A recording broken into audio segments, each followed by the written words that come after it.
Welcome to the OK Let's Learn podcast. This is two podcasts in one where we dive into tons of interesting topics, and another where we dive into interesting books and stories. My name is Kevin O'Keefe. So today, let's learn all about the life of Charles Proteus Steinmetz. Charles Steinmetz. Who? I'm sure a big portion of my audience, including me, up until about a week ago, had never heard of this gentleman. And it really is a crime that we don't know who this man is. Stay tuned. You're going to learn all about him, because if it wasn't him, the electricity that we have today, the artificial life that we have today, would not be possible if it wasn't for the genius of this man who only stood 4 feet tall. He had a hunchback and he had everything not going from him early on in his life. But today, he's known as the Wizard of Schenectady, New York. And yes, he started his career in Yonkers, New York, and they almost didn't let him in the country at Ellis Island. He was born in Germany in 1865, which is actually now in Poland, the town that he was born in. And like I said, he had physical disabilities. He had a condition that caused severe spinal curvature. People called him a hunchback. Today, the more accurate and kind, respectful medical term is kyphosis, simply a curvature of the spine. He was also very short, 4 feet tall, as I mentioned, as an adult, so he had a form of dwarfism. In the 1800s, people with these kind of disabilities were clearly treated unfairly. Steinmetz did not fit in, emotionally, physically, obviously, but he had something that was off the charts. His mind worked faster than almost anyone around him. He was a pure genius. He loved math. He actually solved problems for fun. He thought in equations the way other people thought in words. Germany at this time was building up a lot of their industries and factories. The political ideas at the time were changing. And yeah, he became involved with student groups and a lot of talk about the government. He was outspoken, passionate. Some accounts suggest that a lot of the activities that he had done at that point with him speaking out against the government got him in some hot water. And one day a friend warned him, I got a brother that's in the government and the police are going to come and arrest you. You need to leave. So he did. He fled across the Alps in Europe. He went to Switzerland. There, a friend of his name was Oscar Asmussen. He had him over for dinner one night and he said, listen, Charles, I'm heading to America. Come with me. You deserve to be there. You can do anything you want. You don't have to worry about what you say, what you write. Charles was like, no, I don't have any money. Don't worry about it. He paid the ticket through his uncle who sponsored him to come over to America. And here both of them are on their way to America. Now, Ellis Island, where most of the Europeans came through, it didn't officially open until 1892. It's believed that Steinmetz actually came here in the late 1880s through another port known as Castle Garden. But here's the thing. As you may know, most people ended up coming into the country. Very few were sent back, but many were detained because of your physical stature, certainly, your health, any kind of illness. And listen, this clerk, him or her, they were just doing their job. The first question, can you speak English? No, an interpreter has to come over. Do you have a job? No. Do you have any money? No. The clerk looked up at Charles apparently and said, so you have no job, you have no money, you can't speak English. I'm sorry, but we can't have people like yourself here in this new country. Keep in mind the stature of the man, so small, looking frail. And as the story goes, he had a sickness that he got on the boat on the way over. But here comes his friend Oscar, and he stepped forward. And as the story goes, as Oscar relayed years later, if you turn this man away, you're going to be making the greatest mistake of your life. He's one of the biggest and brightest young scientific and mathematical thinkers in the world. He's only 4 feet tall, but you need to let him come into this country. Oscar was persuasive enough.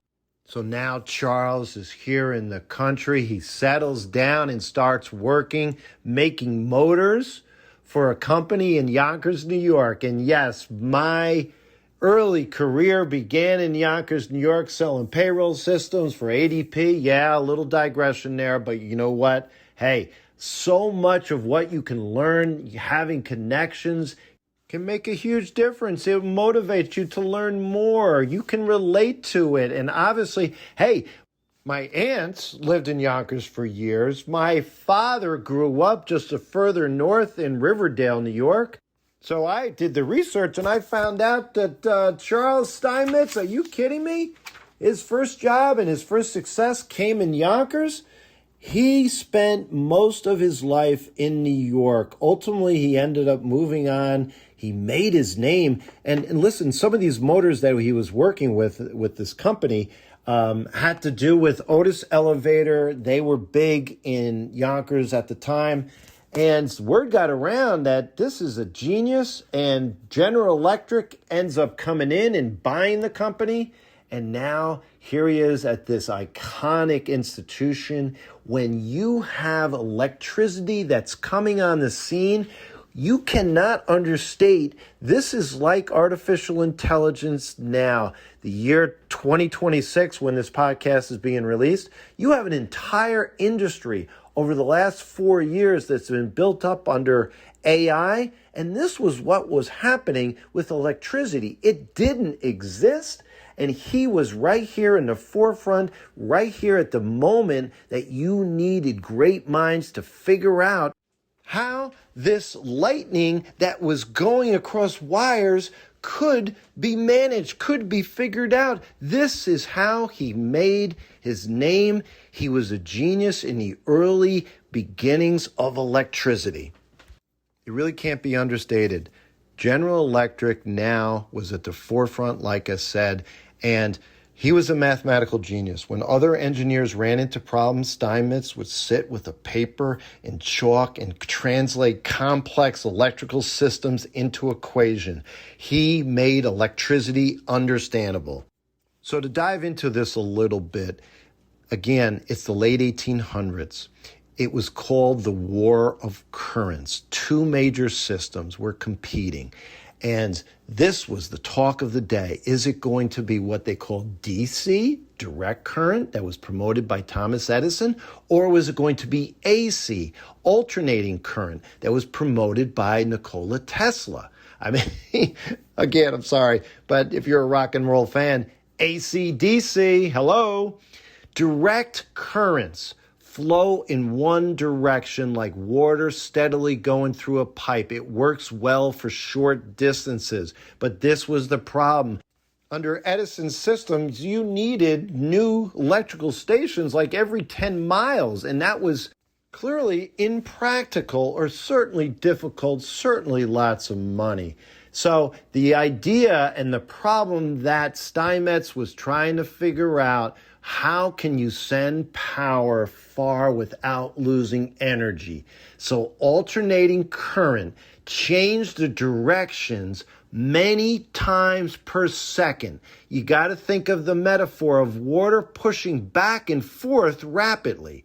AC can be transformed to higher voltages for long distance travel and then lowered safely for homes. This made it much more efficient for large scale power distribution. Sending out all these big power lines that we see all over the place. There's a lot of electricity, so dangerous, right? But now we bring them into our homes, and we have these nice little buckets outside on the telephone poles by our homes, or at least a few homes down. We all have them. Oh, they bring the vultures down so it's safe once it comes into our house. This is what they had to figure out back in the day.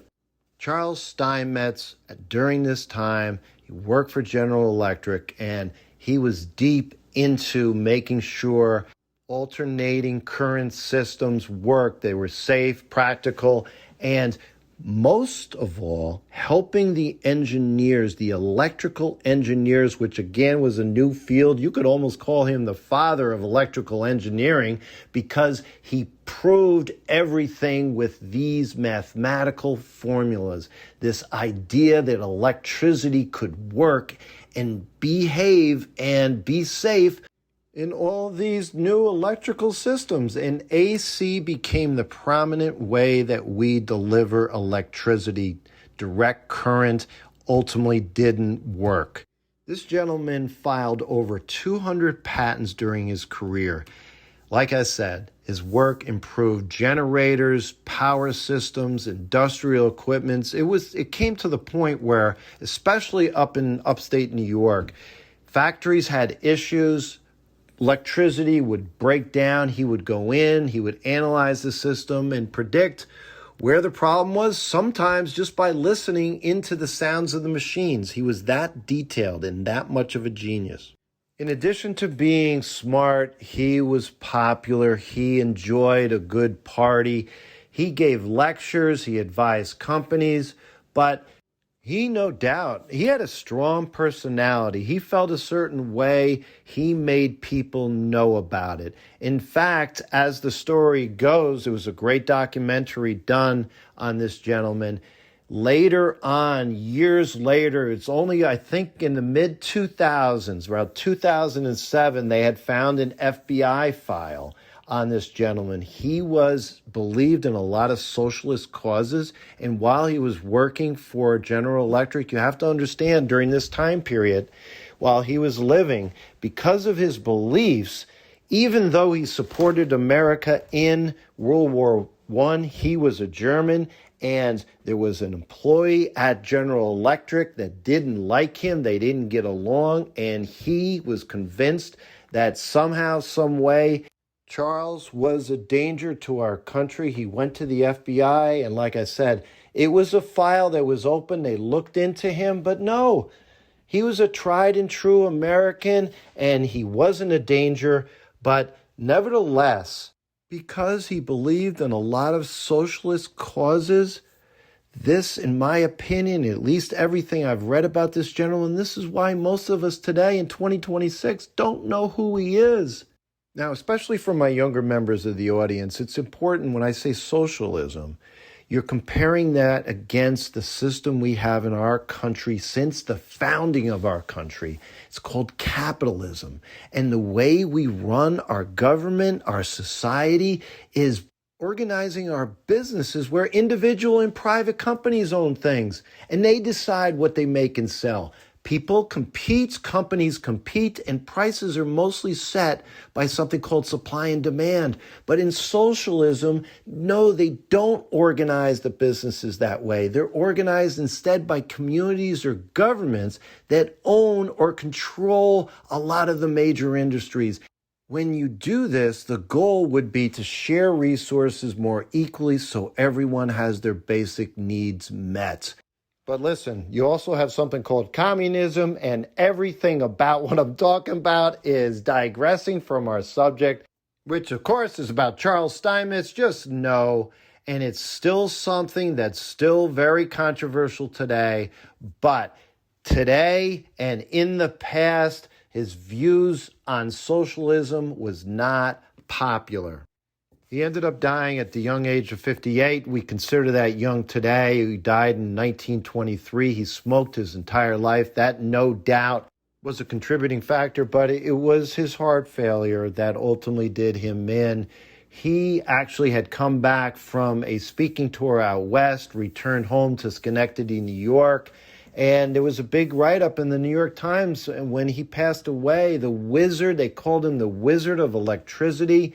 He actually had slept through the night. He wasn't feeling well, and it was the first time that he slept through the night in a while. And then he woke up. He asked his nurse to have breakfast served to him in bed, and she left the room to have the meal prepared. And then William Hayden, who was one of his adopted grandsons, he entered the room a short time after 8 o'clock in the morning, and he found his adopted grandfather had passed away. Charles never married, primarily due to his deep-seated fear of passing on his disability to any children that he would have. But he desperately wanted a family his whole life. So eventually he ended up moving in with a young laboratory assistant. His name was Joseph Leroy Hayden, and his wife, Corinne. They all got along so great, always did. And so Charles actually ended up adopting Joseph as his legal son and therefore heir. So here he is later in his life, and not only is he a father, but he's a grandfather to Corinne and Joseph Hayden's 3 children. And this is how he spent his later years. He loved them, and ultimately they ended up inheriting his estate. Now, to wrap up the podcast, the big question that I brought up right from the beginning, and I mentioned multiple times, we don't know him today. Most people, unless you're deep down in electrical engineering and studied it and read all the textbooks, you would know his name. But so many regular people, this is a man almost lost to history when he was so famous in the past. Well, here's a few reasons why.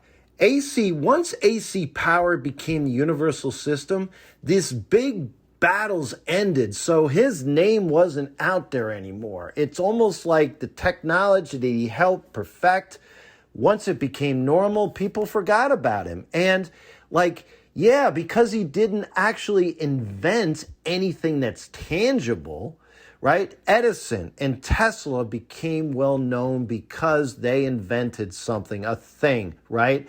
His inventions were more behind the scenes. They were all the numbers, all the math. And no doubt as the years went on, the socialist views that he had and the changing political landscape, the atmosphere going through the McCarthy years of World War II, where people that had these views of socialism being important and that we should adopt these, they were not popular at all. And no doubt it contributed to people not telling his stories as the years went on. But listen, his legacy is such that every time you turn on a light, you charge your phone, you do anything that has electricity, you're using his mathematical discoveries and insights.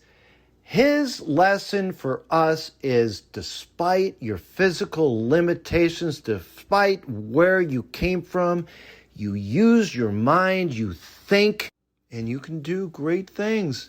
Hey, he ended up building this invisible backbone of our modern life. And you know what? We need to remember him. We need to know him. And I hope I have done justice by him, because certainly he was a great man. Friends, thanks for staying with me on this journey, learning all about Charles Steinmetz. Reach out to me at kevmok21@gmail.com. We have a Facebook group, OK Let's Learn. We have a YouTube channel, OK Let's Learn. And of course, as I say every episode, I love the reviews. I love the ratings. And yes, big help for the podcast. Subscribe. There's a plus sign in the top right-hand corner. If you're enjoying this episode, I know you'll enjoy all the previous ones and all the future ones. Until next time. Have fun and keep learning.